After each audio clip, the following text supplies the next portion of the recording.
Good evening. I call to order the regular council meeting for Monday, April the 26th, 2021.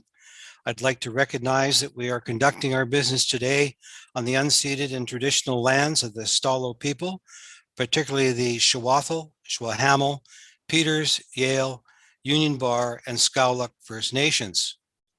Approval of the agenda, that the April 26, 2021 regular council meeting agenda be adopted as presented. Moved in second. All those in favor? Opposed, if any? Carried. Thank you. Next item is the adoption of the minutes, that the minutes of the regular council meeting held April the 12th, 2021 be adopted as presented. Moved in second. Any errors or omissions? All those in favor? Opposed, if any? Carried. Thank you. Record of the public hearing, that the District of Hope record of a public hearing held April the 12th, 2021 be received. Moved. Second. Thank you. All those in favor? Carried. Next item is we have a delegation tonight from Erica and Christian Ward. They are in attendance tonight to share information pertaining to the Station House cultural, social, and architectural significance and environmental benefits. Mr. Ward or Miss, both of you, the floor is yours for the next 15 minutes. Go ahead.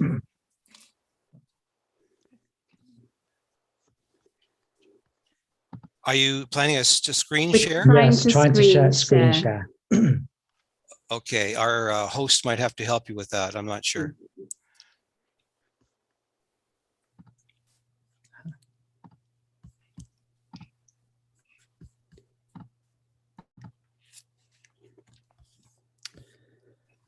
Okay, can everybody see our presentation? Yes.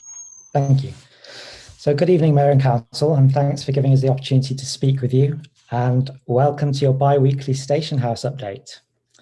But in seriousness, I wanted to begin by saying that this isn't about fighting anymore. I'm sure you're all tired, and I know that we are too, but we're still here.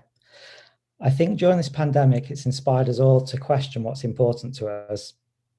We have an opportunity to say who we are as a society, an opportunity to acknowledge the good, the bad, and to tell our stories together.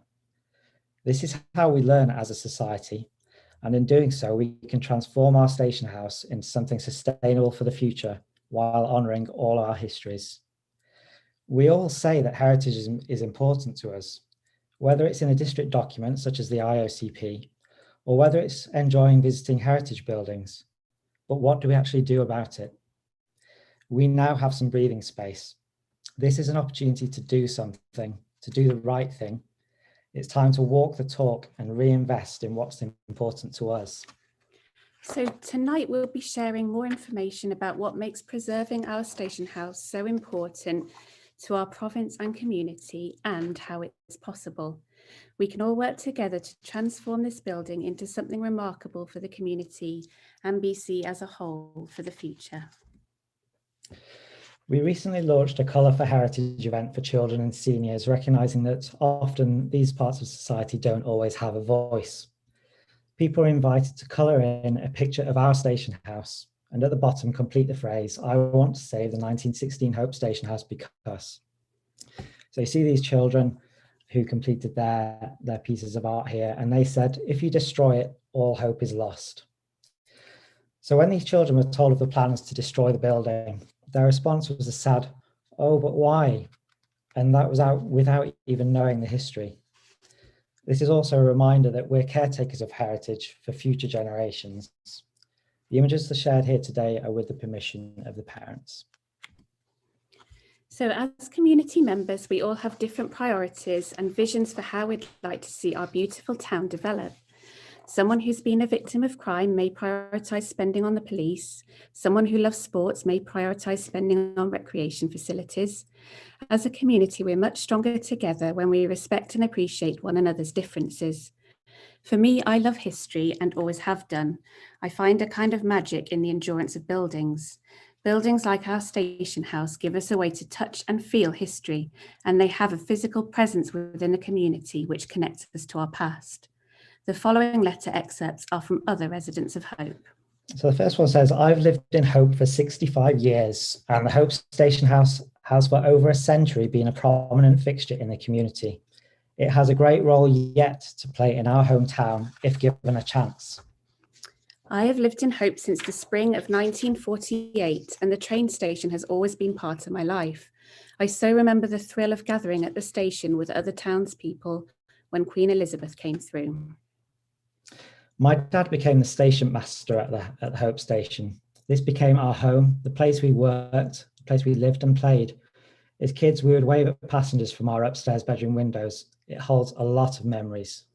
I've lived in Hope since 1978 and been lucky enough to have enjoyed the many things the station house has provided, from the different tea houses, craft sales, painting classes, art courses, and much more.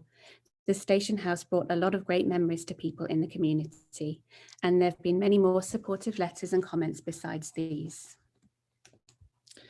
So to date, we have over 2,600 signatures on our petition in support of saving our station house. Through the community's efforts, hundreds of letters and emails have also been sent, and people have attended physically distanced in-person demonstrations. In an era of ever-increasing demands on our time, it takes an important cause to propel people to do more than just hit the like button on Facebook. In addition to community backing, there has been a huge range of support from across the province and the country as a whole, which helped to demonstrate the wider significance of this building. Letters and emails have been sent by a number of heritage and historical associations, including the Nikkei National Museum of Japanese Canadian History, the Canadian National Railways Historical Association, Royal BC Museum, heritage societies across BC and Canada, and Heritage BC, to name a few. Many heritage organisations have contacted us over the past few weeks. There are a wealth of success stories out there that can provide inspiration for the future of our station house. The Don Station in Toronto was first constructed in 1896 as a combined CNR and CPR station. Like our station house, it's made primarily of wood, and it has had a long and storied history, culminating in a successful project to relocate and renovate it, and it now forms part of the Toronto Railway Museum. So having seen how the building looks now, let's take a quick look at the previous condition just to show what's possible. So as you can see, previously this building has been in quite poor and fragile condition. Several parts have had to be rebuilt as they've been ravaged by fires. And of particular note, the picture on the right is from 1967, and it actually shows the building on the day it was moved from its original location to its first new home. And I'd really encourage you to look and see that building as it was getting ready for its move and compare it to the much better condition of our station house today. And this is another one of the 4 ancillary railway buildings that were restored, showing an incredible before and after transformation. So we know Hope isn't Toronto. So moving closer to home, this is the Langham in Caslow, BC, population just 968. And it has many interesting parallels to our station house. It was built in the mid-1890s during the heyday of mining. During the Second World War, it was used as an internment centre for approximately 80 Japanese Canadian people. As years passed, it fell into disrepair and was set to be demolished. But in the 70s, efforts to restore the building received immense support from the community, and a phased opening as a cultural centre, theatre and art space took place later that decade. The Japanese Canadian Museum was opened in 1993. It received the Heritage Canada National Prize Award. It was designated a provincial heritage site in 1977, and then it was listed on the Canadian Register of Historic Places in 2012. As you can see, looking at the image on the left, the case of the Langham is a real touchstone for what's possible. They were starting at a point which is objectively far more challenging in terms of the condition of the building compared with the situation that we're facing here with our station house. So the situation we find ourselves with here in Hope isn't unique. According to the Vancouver Heritage Association, a problem that affects many historic buildings is the basic issue of disuse. As a building falls into some disrepair, it often comes to be viewed as an expensive problem as opposed to a repository of heritage. The most effective method of preserving such buildings can be providing them with a new, beneficial and economically viable use in a way that won't impact their heritage value. Built in the 1930s, the salt building was used to refine sea salt for over 50 years before becoming a paper recycling plant. Looking to preserve a unique piece of Vancouver's history, the project involved permanently raising the building 1 metre on galvanised steel pile extensions in order to preserve certain character-defining elements that would have been buried, and upgrading certain structural elements. The salt building now houses a brew pub restaurant, and an interpretive installation informs the public about the history of the building and heritage of the neighbourhood. Follow the thread that connects us all and find yourself here is Destination BC's tagline for Hope Cascades and Canyons tourism, and it just feels so apt for our station house. Hope has always been a hub within our province, and the station house could continue to reflect this and be a hub both for our community and the region. Our station house is such a flexible and versatile space with the revenue generating potential that could see it developed into a valuable asset to meet the needs of our community. A few possible needs and ideas include visitor centre and museum, cultural exhibits, small satellite offerings from local stores or cafes and pop-ups, local arts and crafts, and a very important revenue generator in the current economic climate, flex space, which can include use as meeting rooms for local societies and clubs, for example. So this brings us on to the economic benefits, and I just wanted to highlight some of these. So the objectives that you see on this slide are from Hope's Economic Development Strategy in 2021 to 2026. And you can see that preservation and repurposing of the station house would align well with the objectives in the strategy. The drivers that encourage adoption of the station house project in the first place still actually remain. In fact, the changing economic factors over the past few years would make station house renovation an even more beneficial project today. Hope Cascades and Canyons is part of several cooperative regional and provincial marketing campaigns, many of which feature heritage-related activities. Our station house would also make a valuable addition to the existing Hope stop on Hello BC's Heritage Discovery Circle route, which currently incorporates the town's Kettle Valley Railway and Othello tunnels. Adding further diversification to Hope's tourism offerings by preserving our station house can only be a positive for the community, especially given the growing market for heritage, which we'll touch on next. So extensive research proves the growing importance of investment in heritage and culture to the economic development of tourist destinations. Visual and performing arts, heritage and cultural activities are becoming economic drivers. A significant tourism product shift is being driven by the ageing of our population, with their increased interest in arts, heritage and cultural tourism. BC cultural heritage institutions receive 11 million visitors annually, generating 225 million in revenue each year for BC museums, creating jobs and inspiring more than 19,500 volunteers to donate more than 1 million hours of their time. As we know, COVID has led to the imposition of travel restrictions, and it's likely that other Canadians will be among Hope's most valuable visitors for the foreseeable future. Claiming 2 spots in the list of top 10 activities and experiences, heritage is a proven draw for Canadian travellers, and 80% of Canadians say that the opportunity to visit heritage influences their choice of travel destination. Among British Columbians, historic buildings and museums are important attractions. As an aside, when we think about investment in heritage, one of the key recommendations in the province of BC's Community Heritage Guidelines is to plan incrementally and build on success. They explain that a one-step-at-a-time approach will help communities to acquire experience and achieve success. This is a potentially beneficial approach to consider, which can also help in terms of funding cycles through the myriad of grant streams available. Minister Conroy, who granted the stop work order, says of the government's commitment, funding heritage and cultural projects throughout BC is vital for communities and their well-being. It allows them to remain connected to their past and helps to support their cultural organisations. So with all this talk of the exciting possibilities and the benefits that this building offers to our community, I wanted to take a moment to remind ourselves of its intrinsic importance to the history of our community and of our province. You have 2 minutes to wrap up, Mr. Ward, if you would, please. Thank you. Thank In you. 1916, our Hope Stations House was opened to connect western regions of BC. 8,000 Japanese Canadian citizens arrived at our station house as they connected to the rest of the province during the internment.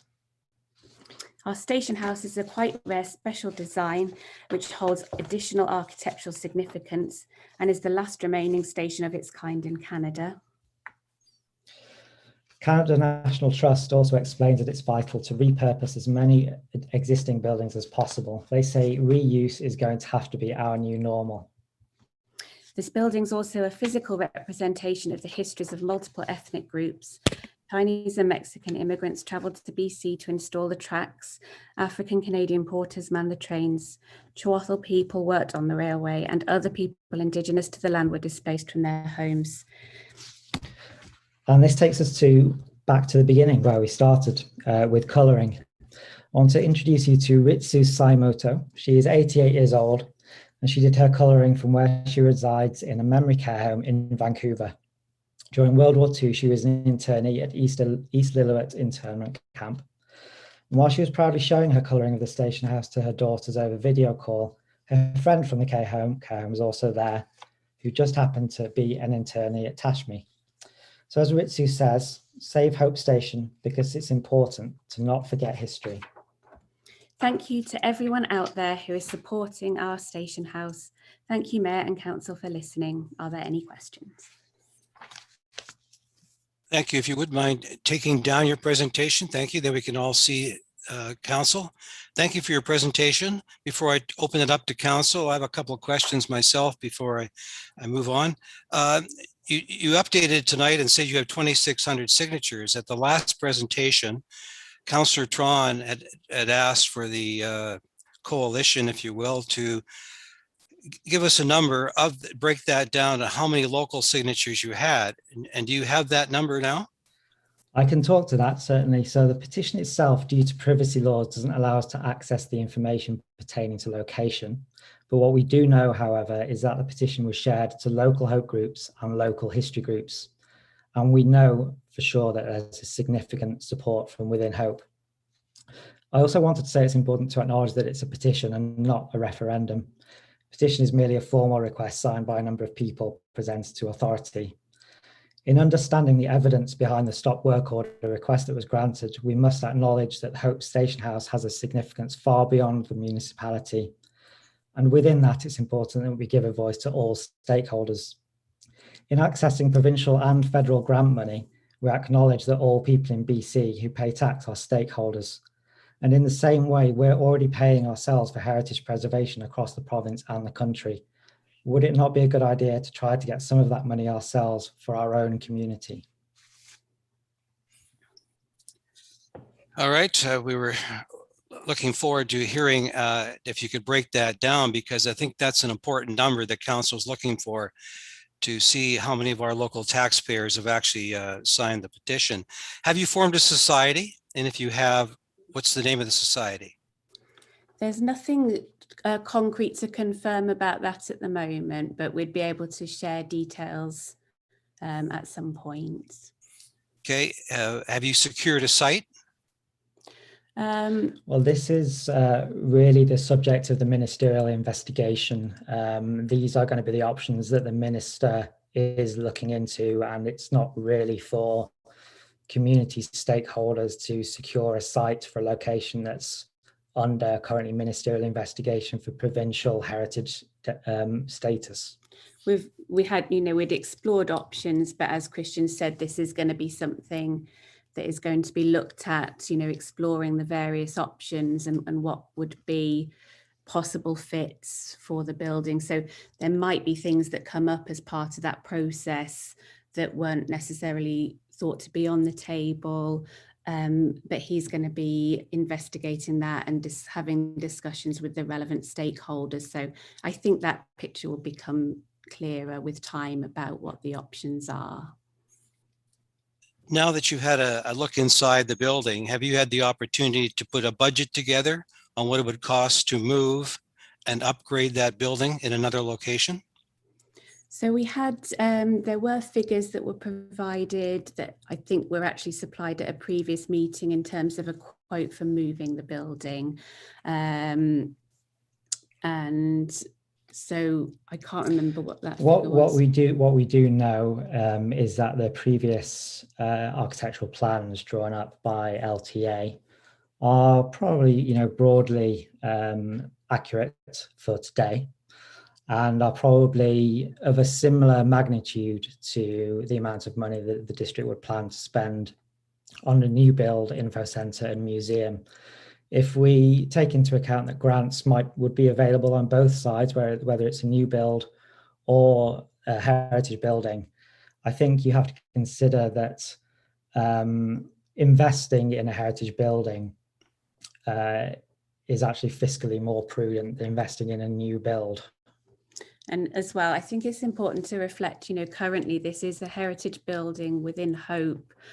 It should have some recognition as a potential heritage asset within Hope. And with the information that we've been providing today, just to show how much evidence there is in support of the benefits of investing in heritage, how beneficial that can be to a community, and all of the gains that can bring to the area, we'd also kind of be encouraging you to think of this as an opportunity. I think I'd just like to add to that if you, the Heritage Branch have written a really useful guide to community heritage, and what they advise is that renovations can be done incrementally. So, they recognise the difficulties in balancing finite resources, and consequently, many renovations of heritage buildings, they're not done it all at once. They're spread out over time, so they can take advantage of grant streams that become available. Yeah. All right. Thank you for your responses. I'll open it up to council. Anyone on council would like to ask the wards something at this time? Councillor Medlock. Yeah, thank you for your presentation. Just when you were answering some of the mayor's questions there, speaking more about the ministerial investigation, it sounded like you were you had a bit more knowledge on the situation than we do.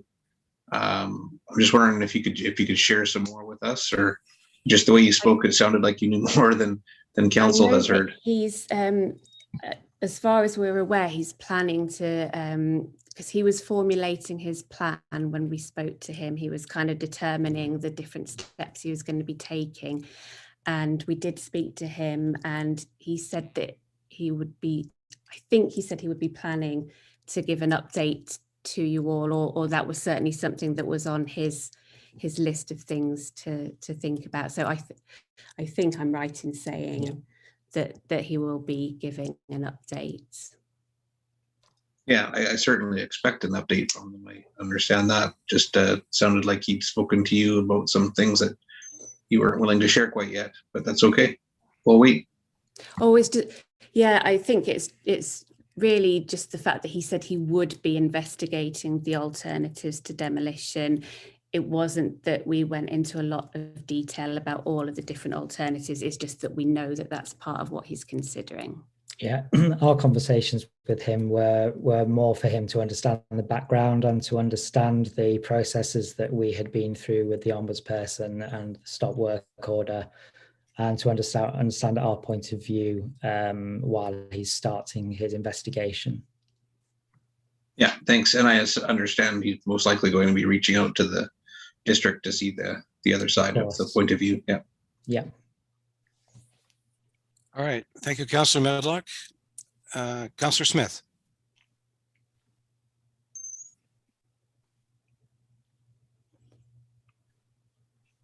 I think you're on mute there, Councillor Smith.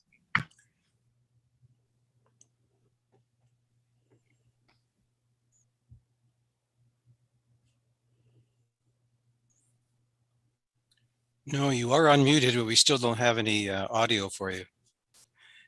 Councillor Tron, I'll come back, Councillor Smith. Go to Councillor Tron, please. Yeah, thank you very much, guys, for your presentation. I thought it was kind of neat to see an example of some of the buildings, even in relation to the town of Hope. But over the past week or so, I mean, I'm not in the construction business, but I've been trying to do my best to tally up all the pros and cons as opposed to a new build compared to a rebuild. But Christian, hopefully, maybe you can add some light to this in your research. When kind of comparing the cost to the taxpayers, I was kind of curious if you had any information related to, on the rebuild side of things, the ongoing maintenance costs for rebuild, the anticipated lifespan as opposed to actual new build building, and of course, like the insurance premiums on a rebuild factor, obviously much higher than that of a new build. I was wondering if you could shed some light on that, maybe with your research to the other towns, kind of in relation to Hope. Yeah, I think that's, that's important to acknowledge. Yes, that because of the nature of the building, certain things will be more expensive over time. But you also have to balance that with the fact that you're actually creating a more valuable asset for the future. And within that, you would expect to see greater returns from repurposing a heritage building compared to building a newly constructed building. Generally, in and of itself, a new build info center and museum it doesn't become an attraction when you compare it to a heritage building. What we know from the research, and there's a multitude of research on this topic, is that heritage buildings are attractions with a large number of people, and it's increasingly becoming so. Yeah, and I was going to add as well, one of the really great things about it is because there's a community around history and heritage, as part of what we've been doing and as part of what others have been doing to try and support the station house, we're already forming these networks and people are reaching out to us. And as we start to talk to people about their projects, there's lots of learning experiences and lots of cool tips and all this important information which we can glean and put to good use. So I think that's quite a valuable, they're like a very open and kind of inclusive community, and they're really happy to kind of share information. Yeah, I think that's a really important point. For example, when I was talking to the heritage consultant and the architect for the Don Station in Toronto, the one thing he did say was that generally when councils undertake renovations, they do so within a very strict parameter and very strict rules in terms of sourcing and contracting. And what he managed to do by really thinking outside the box with his approach was he saved $1.5 million for the city of Toronto just by doing things slightly differently. For example, just one particular example, the wood that he sourced, he saved $300,000 just by going direct to the sawmill compared to through the suppliers that they would normally go to. And he was just speaking to the fact that there's such a community around heritage conservation, and there are so many ways of thinking outside the box to save money when you renovate these buildings. Thank you. Did you have a follow-up question, Councillor Tron? You're okay? No, that's good. I'll let another councillor move on. All right, let's try Councillor Smith, and then we'll go to Councillor Erickson, please. Can you hear me now? Yes. Okay, thank you. How long have you guys lived in Hope? Pretty much 5 years. Okay, well, welcome to Hope. Glad to see you. I love your passion for the project you're doing in here, and that I do love that. I just want to give you a bit of history about the station house and that. And this is why we have problems. I'm born and raised here, and I love this corner of the world and everything we have in here. I was called a passion for the station house too in the beginning with a group of ladies like Fran Simpson, Faye Stewart, Echo Johnson, Sharon Blythe, Jean Dent, and many others. The energy was amazing, along with fun to be a part of this project. It was great memories, good laugh times and everything else, and the fundraising was all going on. It was the best of times. Over the years, I've donated stuff to the pressure washer, scaffolding, other items to the building. All was good. Then it fell off the track as it started to take a new direction. The main building was going down. When the group got in there and cut the main support beam in the building, the walls went out 6 inches. You know, this wasn't with the district's approval either, went ahead and do this. Advantage Hope stepped up and tried to save the building once again. Hope Outdoor Group and Hope Communities in Bloom, we worked in the basement, raising the monies ourselves to fix it up. We wanted to be a part of it. This is when it fell off the track again. The price tag went to the roof. The most important thing about this property was the fact they never got control of the land for all these years. For 38 years, they never got control of the land. So when the project started, it was a few $1,000s to fix it. Then it went to hundreds of thousands. Now it's gone to millions. There's a lot of other buildings in the district that need to be fixed up. We only have so many taxpayers' dollars, and I just don't know if we have. It's been 38 years and it's worse shape now than when we started, which is very, very sad. I got to say, I agree with you. It is a very important building, but and that's what happened. And I don't know, it's sad. Vancouver is cut back 23 million on their Heritage Fund, Vancouver. So I don't know why they don't understand the heritage down there, how it works. Another thing was brought up before was the Anglican Church. Have you guys been in the Anglican Church? Yeah, it's a beautiful building. Oldest building in the mainland of BC. It's also the longest operating church in the province of BC. So over the years, they've done amazing things about restoring the place, keeping it up, all the things that need to keep a National Historic Site up there. They've paid for it, they've worked hard. The only thing the district put into that is a tax break for a church. That's all we put into it. Nobody's come asked for us for millions of dollars. And that's the difference between that building and this building. And I'm very sorry about what's happened with the building, and I love your passion for the thing, but it broke my heart the way the thing's gone up there. So anyway, I'm just going to leave it at that. So thank you. Thank you.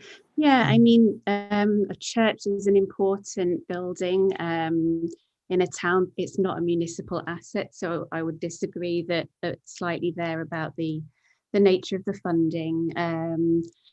Other communities are doing these type of projects and they are making a success of them. I know there have been difficulties. I think you know, that's perfectly normal. There's a lot of nuances that you know were obviously going on behind the scenes that affected why things happened the way they did. And you know, every type of project can expect to encounter certain challenges. But you know, the evidence is there to show how beneficial it can be. Other communities are doing it, and many of us here don't see why we can't do it too with our station house. Okay, Councillor Erickson, please. Yeah, thank you, Mr. Mayor. I have one question for Christian. Thank you for your presentation, for sure. As I looked at the photos that you presented to us from the new and the old, how much of the old building was actually left in place? How much of the actual old building was left in place when they constructed these buildings? It will vary depending on the project. And again, that's just a perfectly natural component of a heritage restoration. So there's varying different levels of work that they can do, whether they are, so you can have a project which is in to be a full on historic restoration where you're trying to preserve every detail of the building, and it's more about preserving this historic building exactly as it is. However, kind of all the way through to projects which were some of the examples we shared, where you're looking to preserve certain key features, important aspects of the building, important character defining elements, whilst also kind of doing upgrades that are necessary, but doing those in a sympathetic way. And that's actually part of the beauty of the kind of restoration process, is that if done well, you're not looking to make it into a completely seamless and perfect reproduction. You're looking to do a sympathetic restoration that tells the ongoing narrative of the building. And that's, you know, each project will be different in terms of where it sits on that spectrum. So as I looked at the photos, it really showed that majority of the walls were replaced, all the windows were replaced, the doors were all replaced, the siding was replaced. So basically the whole building's a new building. You just restored one wall at a time. That's what it looks like. And when I looked at the photos. And so that's what's really concerning me. You're going to build basically a new building or almost a new building at twice or three times the cost of building a new building. That's maybe, I don't think it would be twice to three times the cost, but if you look at the examples that we displayed, those buildings were in much poorer shape compared to our station house. I mean, if you look at the latest assessment that was done in January that the district commissioned, the results said it was actually in fair condition inside and out. There's plenty of evidence to show that the station house, there's still lots of good usable elements to the station house. Okay, thanks. Councillor Stewart, please. Thank you, Mayor Rob. I wanted to say thank you to Christian and Erica for your presentation today, and very well thought out, and you've definitely done your research. I just have one question. At the beginning of the meeting today, we were informed that the delegation was not the coalition to save the station house, that you, Christian and Erica, were coming forward on your own behalf. And I'm just wondering, is there a rationale for that? Is this two separate endeavors to save the station house, or is it one endeavor? And I also just wanted to say that I've been in Hope for 47 years, and the station house also had special significance to me. And at 7 years old, I was there picking up my Nana as she came from Winnipeg. And so I played in that station house as a child too. However, we've been through a long process, and it's tiring and it's a lot of work. But I do want to thank you for everything you're doing to bring this information forward. So could you please let me know what happened with the agenda delegation? Yeah, sure. We're presenting as ourselves today. I mean, Christian and I have been working as a family together, and we've been working as part of a number of networks and groups in support of the station house. So I'd say there's lots of I'd say different efforts going on, which logistically is great because it means that you can have different focuses, but we all share a common aim of wanting to save the station house, and Hope's really fortunate to have such a wide range of support for this building. Yeah, I think I would just add to that just to add that it's actually perfectly normal for there to be, a multitude of groups. For example, I know that there's a building in Lillooet, it's the small town of Lillooet, and they have 9 separate groups of stakeholders who work with the town of Lillooet to run that building and are involved with it. So just to kind of echo what Erica was saying, really, that it is perfectly normal for that kind of thing to occur. Thank you. Thank you, councillors. Thank you again to the wards for your presentation. Thanks for Thank having you. us. Thank you. We'll move on. So there are no staff reports tonight. There's no committee reports, and we'll move on to mayor and council reports. I don't usually make a practice of commenting on Facebook posts. However, based on my emails and calls, I feel it's necessary tonight. Excuse me, the facilities management plan is supported by senior management and council. It's a plan to create a vision to set up our community and future councils for success. We are not moving forward without public input and further consultation. This is a long-term plan for our existing buildings and available district-owned properties. We are not removing the Japanese gardens. We're not overtaking Memorial Park. Please take the time to look at our district website and form your own opinion and leave some of your good ideas behind.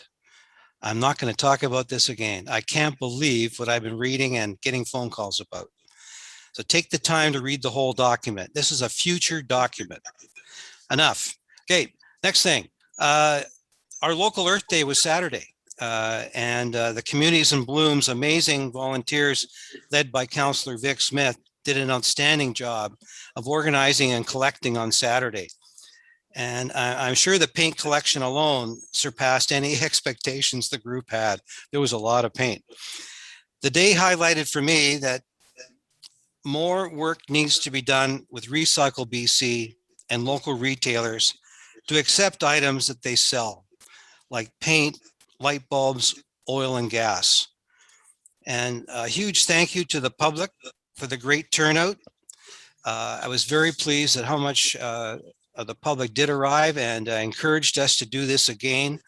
And I'll have to clear that with Councillor Smith, but I'd like to see it done again, maybe in another 6 months.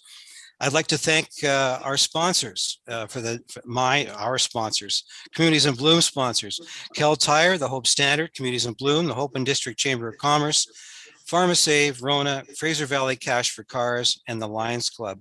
Outstanding job, Councillor Smith and all your group. And thank you again to the community for participating and getting a lot of those items out of their garages, basements, and out of their homes. It was good to see.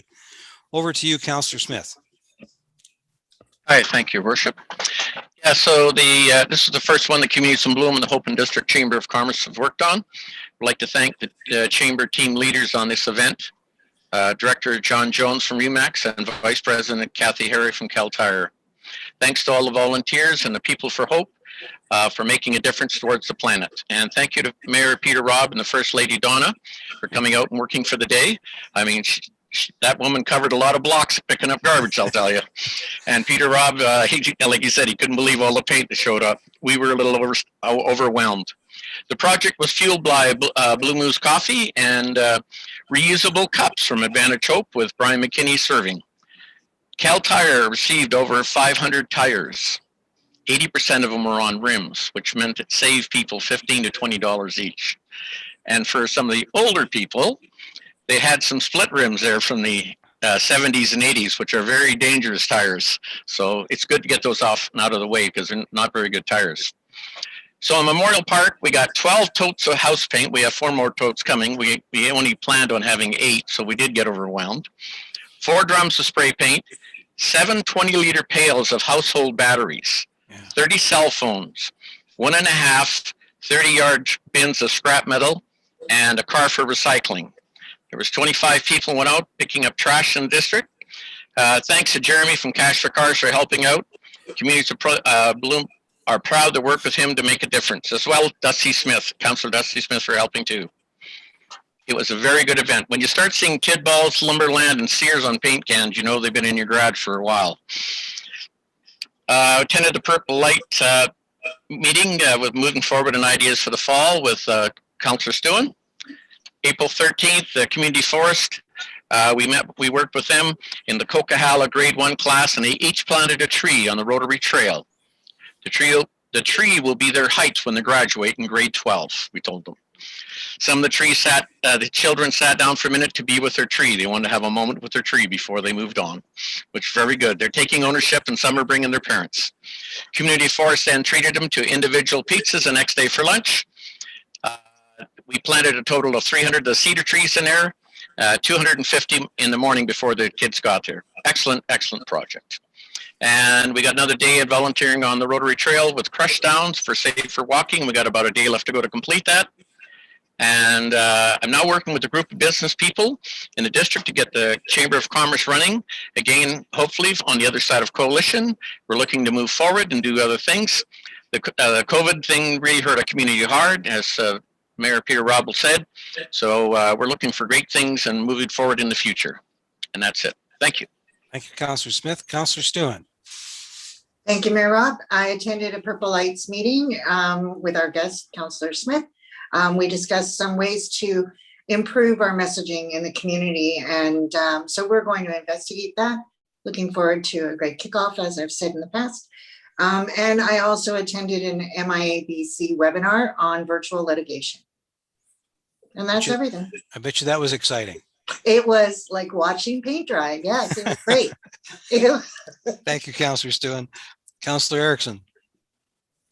Yes, thank you. I just have one thing to report. And I guess it goes for John. I've got some calls regarding the laneway between 3rd Avenue and Caribou Street. I guess there needs to be some assistance looked at there.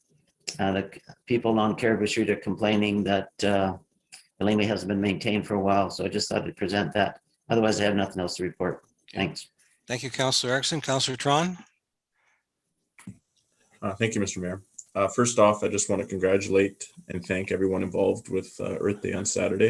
It was great to hear. It was a huge success. On April 14th, I attended the Chamber of Commerce meeting, and I just want to share with you guys a few updates from a couple of members. Hope Inn and Suites, located on Old Hope Princeton Highway, has recently undergone $100,000 in upgrades and renos. So that's good news for local hotel. And Kathy Harry of Cal Tire notified us that the Hope location is up for the Tom Ford Award. Tom is the founder of Cal Tire, and it's the highest award for our area. So I'd just like to congratulate them on that and wish them the best of luck. Thank you. Thank you, Councillor Tron. Councillor Medlock.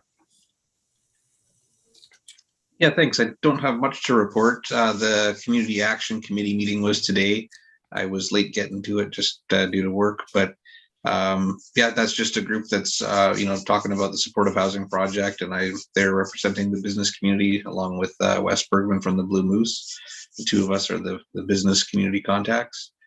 It's been pretty quiet. There's not been a lot of discussion in the community on the matter right now, but the group still meets monthly. They're going to skip the month of May and meet again in June. And other than that, I don't have much to report. Thank you. Oh, but thank you very much for all the Earth Day stuff. I did get out and about myself and do a bit of cleanup. And yeah, when I drove downtown, I couldn't believe how much stuff was getting put on those trucks. So good on everybody. Thank you, Councillor Medlock, for your report. Moving on to permits and bylaws. The first one up is the zoning amendment bylaw number 1498, 2021 for 419 Fifth Avenue. The motion reads that the District of Hope zoning amendment bylaw number 1498, 2021 to rezone the property at 419 Fifth Avenue from single family residential RS1 to single family residential with a secondary suite RS1T be adopted this 26th day of April 2021. Moved. Second. All those in favor? Opposed, if any? Carried. Next item is the official community plan amendment bylaw number 1499, 2021 for 19723 Silver Skagit Road. That the District of Hope official community plan amendment bylaw number 1499, 2021 redesignate the western 2.6, 6.5 acre portion of the property at 19723 Silver Skagit Road from country residential to light service industry be adopted this 26th day of April 2021.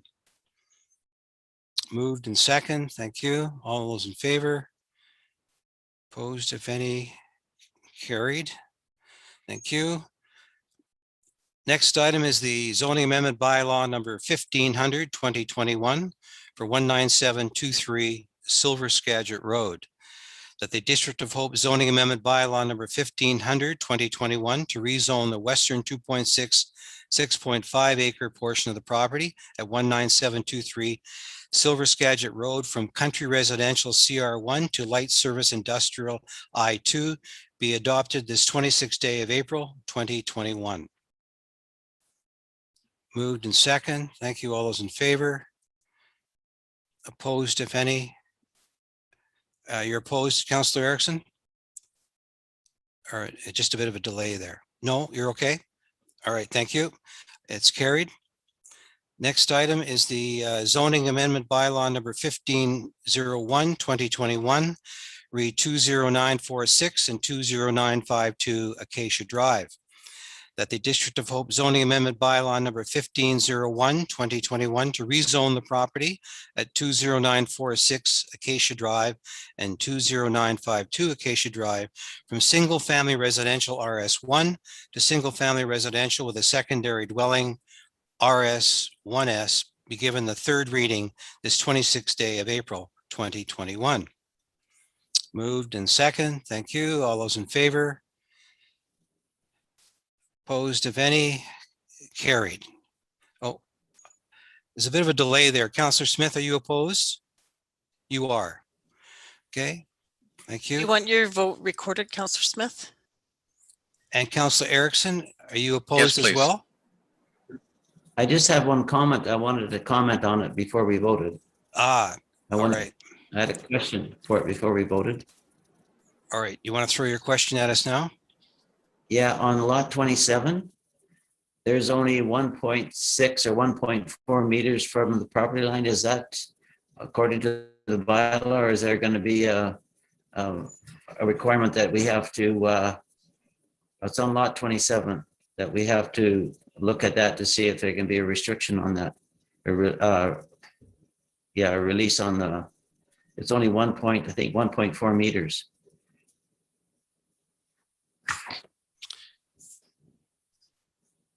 Yeah, 1.6 meters.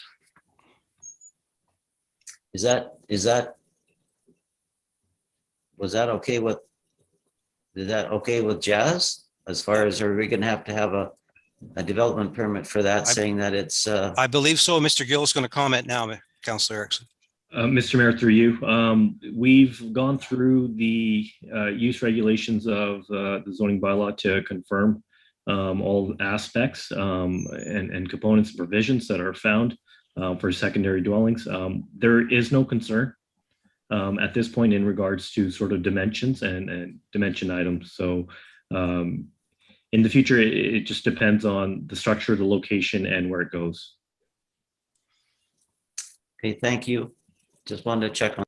Yeah, thank you, Councillor Erickson, for picking up on that. I should have asked for that before we voted, and it was carried. It did pass. Next item is a report from Mr. Gill on the redevelopment variance permit for 65621 Gardner Drive.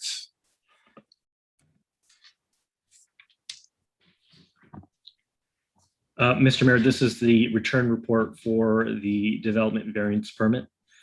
As reported to council on April 12th, 2021.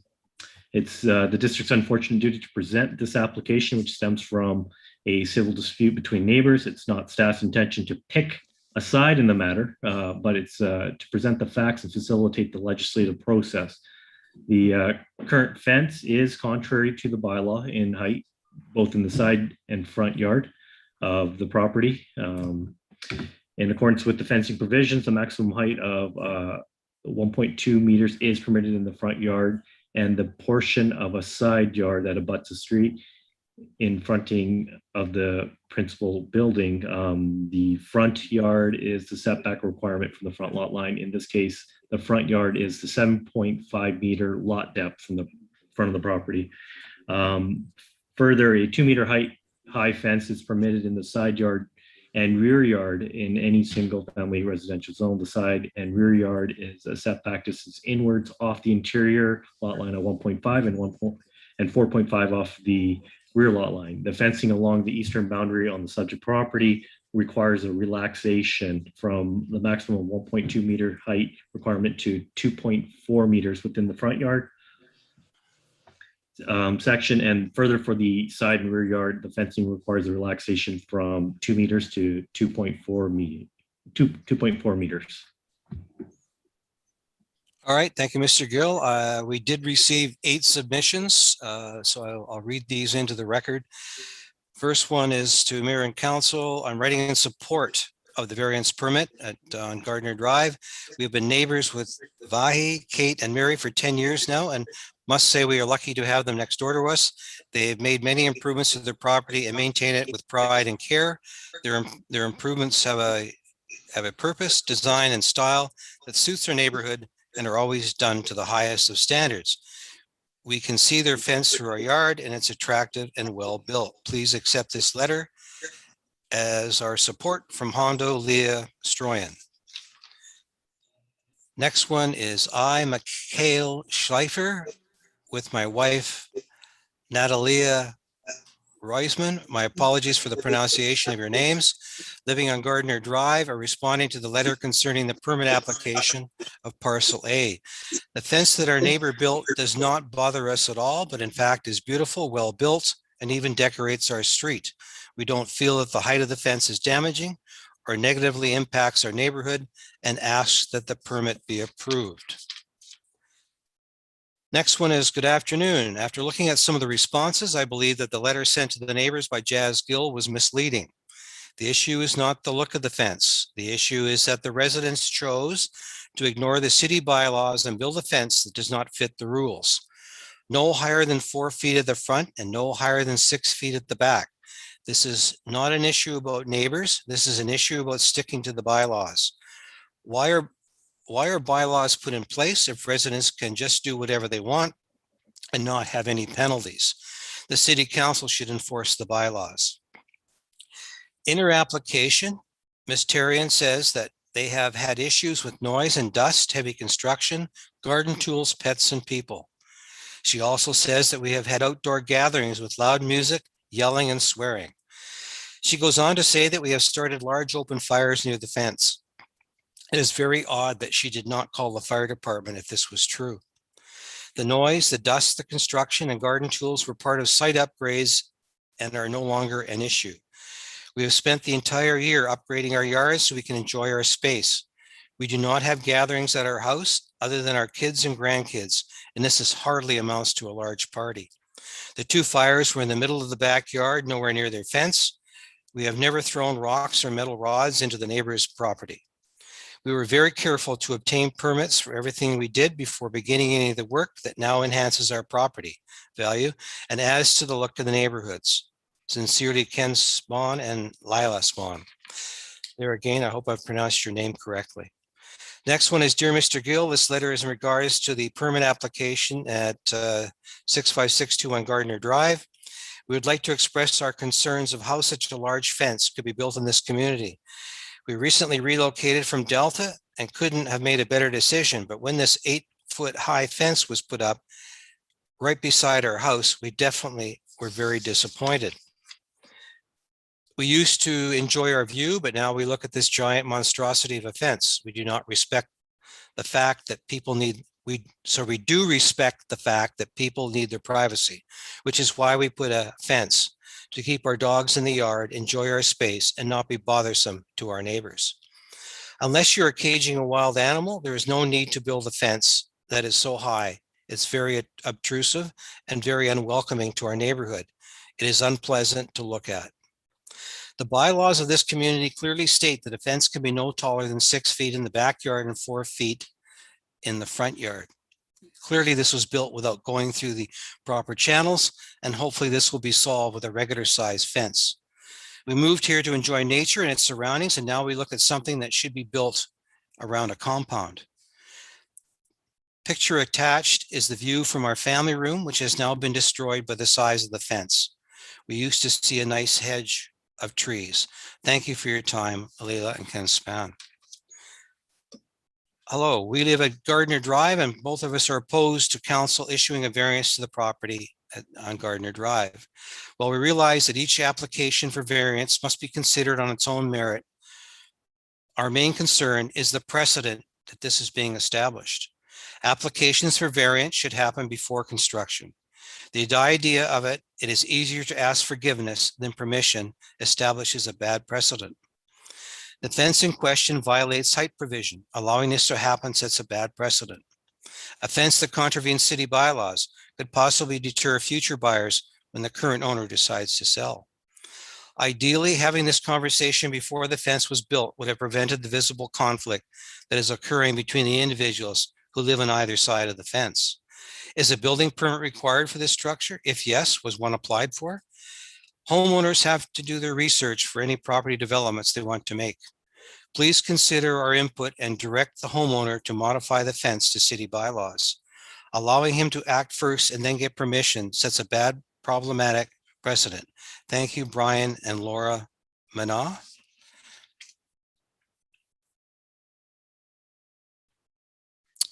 This is from Monty and Don Phillips. Hello, Kate. Was away on business. Apologies for the tardy response. We have no objections to your fence and fully support the requested variance. The fence is tasteful, has great street appeal, and is keeping with the neighborhood architecture. You're welcome to share our views with the district council and management. This is a follow-up email from Laura Mana. In reviewing the agenda for this evening's council meeting, my husband and I find it very interesting to see that most letters supporting the variance application for 65621 Gardner Drive have nothing to do with the fact that the fence in question contravenes city bylaws. Some of the letters focus on the positive curb appeal or the look of the fence. We must disagree and say that the fence does not enhance our neighborhood. The fence is made of plastic that cannot be recycled and stands out in stark contrast to the fences in the neighborhood, made with natural materials, brick or wrought iron. We must look at it every day and we don't like it. We both feel it is ugly. We realize that this, like all others, is a subjective opinion based on personal preference. Having said that, we also know that this is an opinion based on personal preference, not fact. The city bylaws are fact and available for everyone to view on the District of Hope website. Of note is that Mr. Schleifer and his wife submitted one of the letters. It is important to note that they don't live here. Instead, the house they own on Gardner Drive has been a rental property for almost a year. In his April 6th report to council, district staff staked two key points. The current fence is contrary to the bylaw in height, both in the side and front yard. The property owner was provided with the following options by the Community Development Department. Remove the fence, bring the fence height into conformance, or apply for a DVP. The applicant was forewarned that the DVP process may inadvertently raise the civil issues surrounding the purpose of the fence. 3 questions were also answered as part of the staff report. As per the official community plan, and 3 questions to be consistently asked in all levels and types of decisions. Does the development move Hope forward toward our vision and goals for success and sustainability? Is it aligned with our OCP objectives and policies? No. Is it a flexible platform for future steps towards our vision, goals, and objectives? This platform is rigid, but a must-do as it is a legislative process. Will it provide a good return on investment? No. Despite this, the residents at 65621 Gardner Drive chose to ignore the district's warnings. They went ahead knowing full well that their fence did not fit the city's bylaws. Our question is, what is the point of having city bylaws if they can be ignored? We urge and expect council to make a decision based on city bylaws and not on an after-the-fact application for variance. As I said, that was a follow-up today from Laura Mana. I have one last one from the applicant. I have read the email sent by the property owners on the eastern boundary, and I'm concerned with the misinformation in that letter. I'd like to clarify a few of the misleading claims in that letter for you and for council. I understand that the people are invited to share their views, and I also understand your position with having to navigate this application objectively. However, I'm wondering if and how you'll be qualifying the truthfulness of claims in these responses. Specifically, number 1, the owners claim that their family room view is impacted as they used to see a hedge of trees, insinuating that we disturbed said hedge. We did not clear any trees to install this fence. In fact, the neighboring property owners cleared the row of cedars that used to be on the property line, leaving behind our old chain link fence and a second thinning row of cedars on our property. This gave them view into our yard. Had the hedge remained intact, there might not have been substantial changes to our privacy, nor need to consider a privacy fence. I'm attaching an image prior to the neighboring property owners clearing their landscaping and the common cedar hedge marked in red, thus creating the view issues that they depict in their letter to council. The approval or disapproval of this variance will have little impact on the described family room situation. The area visible in that photo is the side yard portion of the fence, which would fall under the 2-meter guideline, and a 40-centimeter difference would not change the current view much. This image is misleading and again insinuates that we disturbed vegetation or landscaping, when in fact the view through the hedge without a fence installed would largely be our yard and home. The owners are obviously free to landscape their side of the fence, the hedge, or however else is appealing to them. Jazz, beyond the above clarifications, I'm deeply offended by the disrespectful language choice in this letter, and I hope council will take note. There is no need to use terms such as compound or wild animal when describing our family home, and is particularly disturbing given the verbal abuse we have received from these individuals and several racially charged comments in conversation. This is just disappointing to encounter after 10 years of owning our home. Please let me know how or whether you'll be able to address the falsehoods and exaggerations in this letter such that council is aware of their potentially misleading nature. You're welcome to present the above 2 points if it would be admissible as a late submission at this time. And please feel free to give me a call at any time. So I read that one into the record as well. That is all the submissions. So let's get the motion on the table and we can have a bit of discussion. The motion reads that council approves the issuance of a development variance permit in order to relax the front yard fence height provision from 1.2 meters to 2.4 meters and the side and rear yard fence height provision from 2 meters to 2.4 meters along the eastern property boundary as per the attached plan in order to lawfully remain on the property at 65621 Gardner Drive. And further, that the Director of Community Development be authorized to endorse the development variance permit. So I'm looking for a mover and seconder so we can have some discussion. Moved and second, thank you. I'll open the floor to council. Councillor Tron first, and then Councillor Smith. Thank you, Mr. Mayor. Just to put a little insight into the other councillors, I had a chance to drive by the property, and the matter at hand wouldn't have the applicant take the actual fence down. What I understand is it's one panel, two 4-foot panels stacked on top of one another. So I think it would be a matter of removing the top panel. If I don't know if Jazz can add light on that, but that's kind of what I kind of deciphered from when I drove by.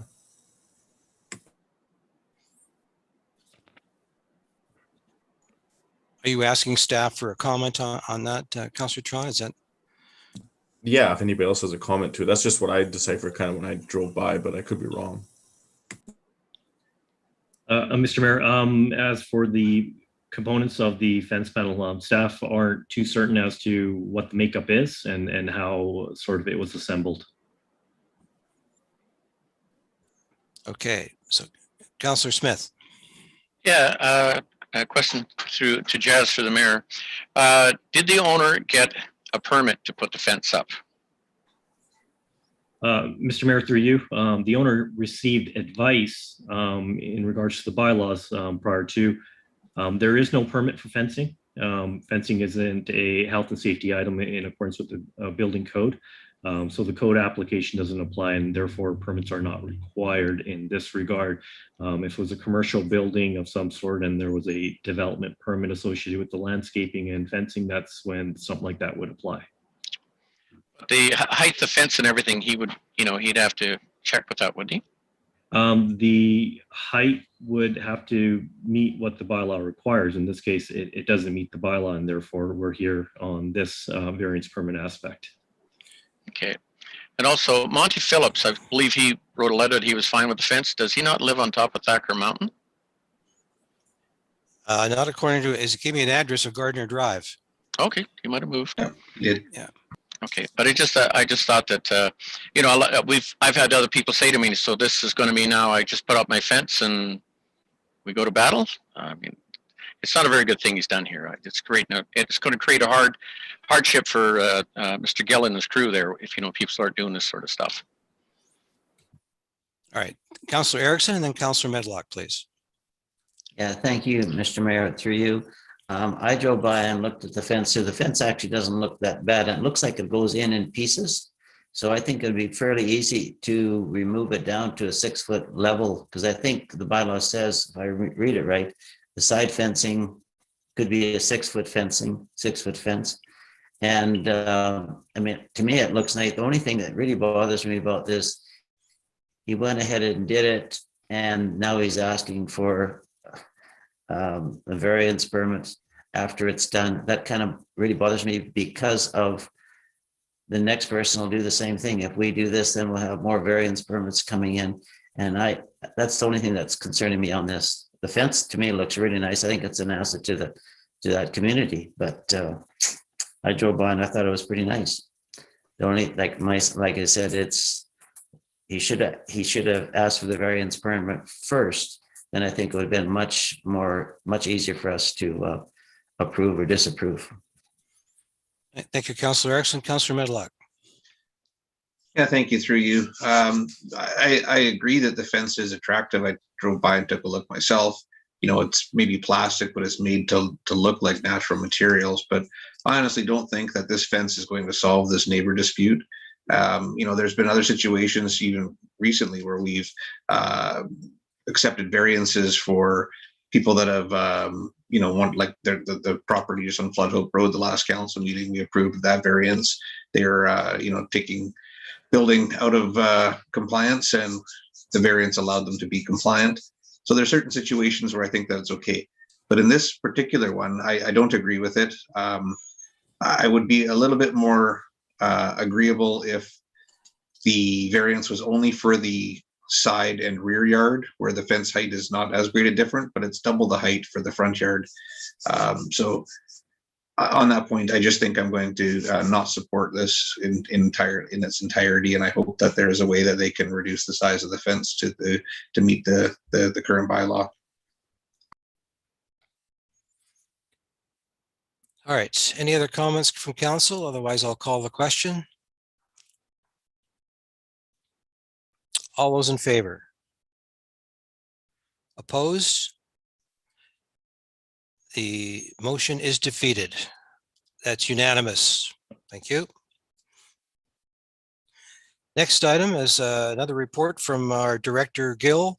Application for amendment to a temporary use permit for 260 Hawken Road and a new temporary use permit for 64121 Flood Hope Road. Mr. Gill. Mr. Mayor, through you, as mentioned, there's two properties involved. The property that went through a temporary use permit back in 2020. So what they want to do is, in addition to the extraction and processing of the gravel and storage of the equipment related to the operation, the applicant is seeking approval to add a third-party storage of pipeline equipment and lay down of pipeline associated materials to be added to the permitted uses on the property, or permitted use on the property. The owner is only seeking an amendment to the TUP issued last, I guess it was the fall. So the 3-year expiration date will remain September 28, 2023. The second property that's involved, and it's just south of this, and the two would be would work out together as a part of this TUP process. The property owner is wants to set up the construction office on the site on this property, 64121 Flood Hope Road. The parcel of land is zoned single-family residential, no different than the Hawkins Pit property. It is 1.04 acres. The property doesn't meet the minimum TUP residential lot size requirement of 2 acres. Due to this, the owner is consolidating or maybe doing a lot line adjustment for this parcel in order to get that 2 acres. Yes, so that aspect would be for the construction office for that third party pipeline company. All right, we'll get this on the table as well and have some discussion. The council approves the preparation of an amendment to the 2020 temporary use permit to also allow for the third-party storage of equipment, construction material laydown, in addition to the extracting and processing of gravel on the property at 20060 Hawken Road. And further, that council approves the preparation of a temporary use permit to allow for the placement of a construction office and possible vehicle parking on the property at 64121 Flood Hope Road. And further, that in accordance with the District of Hope zoning bylaw, the Development Procedures bylaw, the Local Government Act, and the Community Charter, authorize staff to give notice to the neighboring property owners that council will be considering the approval of amendment to the temporary use permit for 20060 Hawken Road and a new temporary use permit for the property at 64121 Flood Hope Road. Moved and second. Thank you. Council, you want to start us off, Councillor Erickson? I'm okay. Okay, thank you. Oh, okay. I was just moving it. Moving it. Thank you. There's a bit of a delay there sometimes with you, so I'm not quite sure. Not with you, but your Wi-Fi. Yep. All right. Do we have any questions of staff at this time? Councillor Medlock? Yeah, not necessarily a question of staff. I noticed in all of the correspondence that was provided to us that Mr. Jacobs was talking about. I'm just going to find where I highlighted it here. Basically, that the plan is still eventually to move forward here with the residential development, but he also says or a light service industrial off the Flood Hope Road exit. Or entrance off the Flood Hope Road, that property. If that is currently zoned RS1 now as well, and it will have a temporary use permit, is what he's applying here for industrial. What happens if those two lots are amalgamated? Does he then have to apply, if you want to do a light service industrial on the entire parcel, would they have to apply for a rezoning application for all of that, or would it be possible to still split? Because I think Mr. Jacobs' intention, at least to the council so far, and all of the residents that came out to the public open house that he had, was that was going to be developed into residential area. But now if he's talking about possibly industrial on the Flood Hope property, but he's also talking about amalgamating the two properties together, it just seems like what's actually the plans for the property has the community been led us in a different direction, and the plans all along are for an industrial property? I don't know. That's just kind of what I'm thinking. I guess what's the process? Mr. Mayor, through you, as mentioned, in light of new information, and we received this information today, and that's why I've sort of made the change in sort of saying consolidation or lot line adjustment. So the process that might be moving forward is the lot line adjustment, meaning that parcel remains. However, it's made bigger using the lands from the Hawkins Pit property.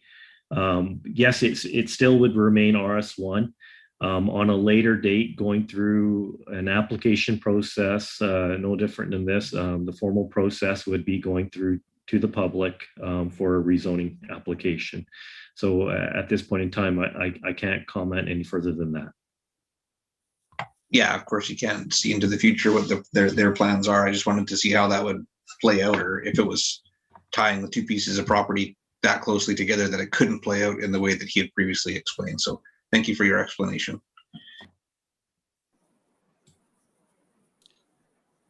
Councillor Smith. Yeah, just so, not that everybody has seen probably the package, but that is a great sound barrier that they're building down there. That's better than anything I've ever seen. Usually they're dirt net. I think that's going to be very good to keep noise and that from going over to the housing, and hats off for them for building that. I think it's going to be very good. All right. Any other comments, council? All right. I'll call a question. All those in favor? Opposed, if any? Okay, it's carried. Thank you. Moving on to item G, a report from Mr. Gill again, from the Director of Community Development about modular storage unit shipping container policy 63370 Flood Hope Road. Your worship, as council has seen more and more of these sort of applications that have come through, it's related to the sort of the major utilities that run through the municipality. And in this case, there is a third-party operator that wants to use the site, which is GMH Industries, for additional storage, but they want to use it in modular storage units or shipping containers. In accordance with the policy, you're typically allowed a maximum amount of 3 to the site. However, in accordance to how the site is made up. Currently, the existing property owner has a few shipping containers, and therefore well, I break down. The site currently does not comply with the shipping container policy. 5 units are on the property, 2 belonging to the property owner, 3 belonging to the applicant. There are allowances in the policy for exemptions to be considered by council. And in this case, the sort of exemption that they're looking for is to allow for 8 in total.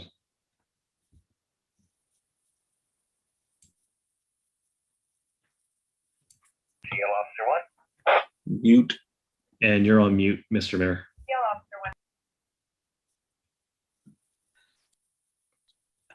I guess I was hearing the fire call, wasn't I? Did you hear the fire call? I guess I'll have to turn my pager down. The council approves the placement of up to 5 additional 40-foot shipping containers on the property legally at 63370 Flood Hope Road for a 6-month period in order for LTS Infrastructure Services Limited, Ledcor Group, to securely house their fiber optic goods and materials. Moved and second. Thank you. Call the question. All those in favor? Opposed, if any? Carried. Thank you. Thank you, Mr. Gill. Next item is a report from our Director of Corporate Services, Fees and Charges Amendment Bylaw. Ms. Bellingham.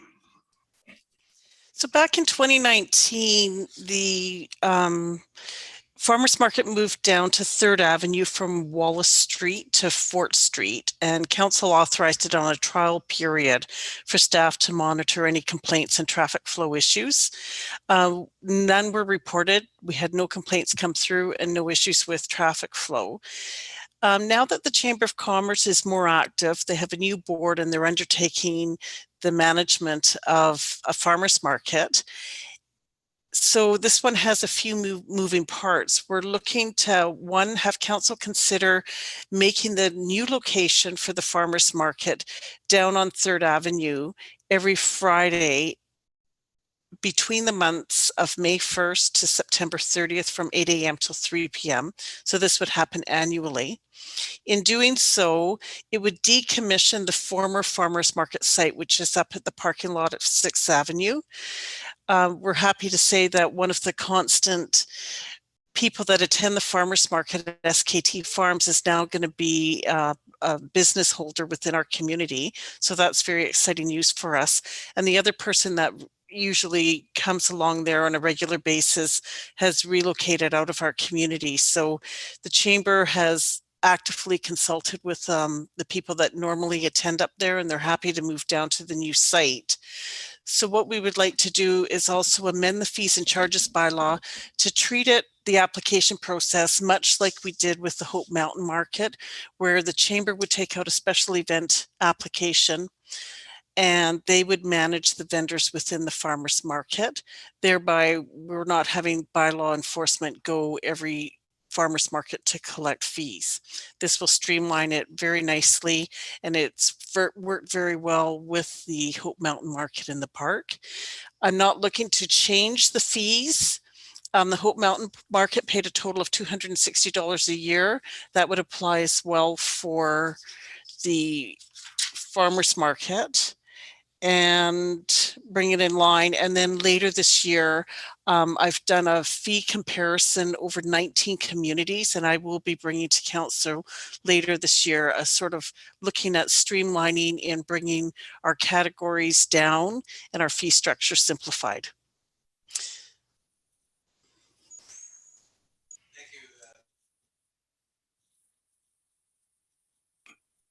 Thank you, Ms. Bellingham. Those different categories that you talked about, Councillor Erickson's talked about that for a long time, so that's good to hear. Thank you. Let me get the first resolution up and then we'll have some discussion. Resolution number 1 is that council approves a road closure along 3rd Avenue from Wallace Street to Fort Street every Friday between May 1st to September 30th from 8 a.m. to 3 p.m. on an annual basis in order to accommodate the farmers market. And further, that council authorizes the decommission of the former farmers market site at 6th Avenue Park, located in the parking lot along 6th Avenue. So a mover and a seconder, please. Thank you. And okay, discussion, questions of staff? Councillor Medlock. I just wanted to say I'm happy to hear that the chamber has spoken with all those that take part in the farmers market, because typically there is people there throughout the year, like certainly earlier than May through September. So it's good to know that everybody's been consulted and they're all on the same page. And the Hope Mountain Market still has the ability to access the space that they use separate, because typically they're on Saturdays, not Fridays. The one comment that I've had back about the farmers market and the hours until 3 p.m. is that sometimes that doesn't work for the working population to be able to take part in it. And I was wondering if there's a way that we could extend the hours for those that wanted to stay, so that maybe they would get more sales from those that, you know, work later hours. Is that something that we could look at? I'll have to look to Councillor Smith to this one. Part of the issue is for the closure of the street for the town, for picking up the barricades and all that and taking them away was part of the issue, and that's, so I want to make sure we work with them. So, but you know, it's something to look at, Councillor Medlock, I agree. Thank you. Any other questions on the first resolution? Councillor Stewart, please. You're muted, Heather. You've got the same problem I have. Trying to be polite and all. I know. I'm just wondering if I can ask of staff if, in their opinion, this is the best location, considering all other locations in the community. Do they stand by that as being the best location for this farmers market? We're finding that the 6th Avenue Park, especially with the dog park being up there, it's much more active, it's busy. This brings it to the downtown core, makes it more friendly for people to walk to, yet taking in the other businesses. So I feel it's a positive benefit for the community. And with SKT Farms establishing themselves as a business within our community, they will be just a short distance from this new location. And they've been the one main constant within our community. Thank you. Anyone else? Before I call the question on the first resolution, Councillor Smith? Another thing about 3rd Avenue is the fact that the Harvest Church allows us to use their parking lot for RVs, because a lot of RVs that come here don't back up. So they won't stop in our town unless they have ample parking. And the Harvest Church has been very generous last time to let us use the parking lot. They don't use it that day to allow parking in that. So it just makes it nicer. Okay. Thank you. All those in favor? Opposed, if any? I don't see any. Carried. Thank you. Resolution number 2 is at the... Excuse me, was that Councillor Erickson, are you in favor or opposed? It must be delayed because I'm in favor. Yeah. And unfortunately, your Wi-Fi is on a delay for us, but that's good. Thank you. I'm sure Councillor Erickson will speak up if he's opposed. Sure. I'm sure he will. All right. The next resolution is the Fees and Charges Amendment Bylaw number 1503, 2021. Be ready first, second, and third time this 26th day of April 2021. Moved and second. Any questions of staff? Councillor Stewart. Thank you, Mayor Rob. I want to confirm that I understand this correctly, that for the farmers market, the Chamber of Commerce will take out a special event permit and pay the $260 to the district, and then they will collect fees from the different vendors. Am I getting that understood correctly? That is perfectly right. Yes. Yep. Okay.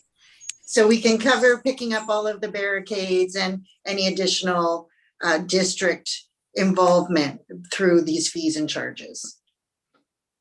Yes? Yes. Yes. Okay, thank you. Okay, Councillor Erickson.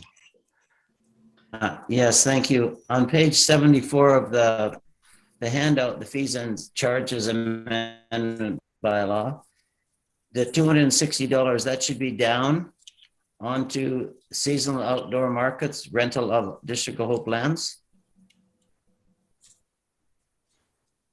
So when the it's bylaw upwards was, crossed off. So where the bylaw was initially established for the Hope Mountain Market, they bought a business license for $20, and then they, on a different fee schedule, they paid the $240. It's much simpler for staff just to have the total $260 on one schedule. So we're just going to put it as a business license fee with the special event application. And that way we're not Okay. missing it where it's on two separate schedules. Okay, thank you. All right, I'll call the question. All those in favor? Carried. Thank you, Council. Next item is our financial plan for 2021-2025. And we have our money guy with us tonight. If you have any questions, Mr. Cordes, how are you? Good, thank you, Your Worship. I'm glad you saved the best for last. Always. Yeah, so before you is 3 readings of our financial plan bylaw. We went through, I think, a really wonderful process. I was very happy with the budget process with council and management, and lots of good input and comments. And I think what I can just kind of say, if the public's listening, is it's a very nice COVID friendly budget. I think the tax rates are actually down, depends on your assessment. So there's not going to be a big hit, I think, to residents and business. So yeah, it's here for 3 readings, and of course we have the public consultation on May 5th, and then adoption, I believe, May 10th. So it's here for your 3 readings. All right. Thank you. Thank you to the money guy. You always got to look after the money guy. The motion reads the District of Hope 2021-2025 Financial Plan Bylaw number 1505, 2021 be read a first, second, and third time this 26th day of April 2021. Moved in second. All those in favor? Carried. Thank you. The next item is the District of Hope 2021 Tax Rate Bylaw. Do you need to share anything about this one? Well, I'll just make a quick comment. This has to follow the financial plan bylaw, and it's the tax rate bylaw incorporates our tax rates, and it also incorporates the regional district and the regional hospital district tax rates that we develop through their requisitions.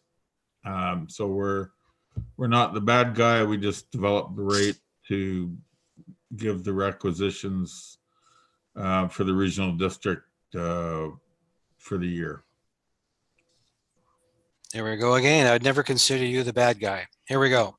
That the District of Hope 2021 Annual Tax Rate Bylaw number 1506, 2021 be read a first, second, and third time this 26th day of April 2021. Moved in second. Thank you. If there's no questions for staff, is there? All those in favor? Carried. Thank you, sir.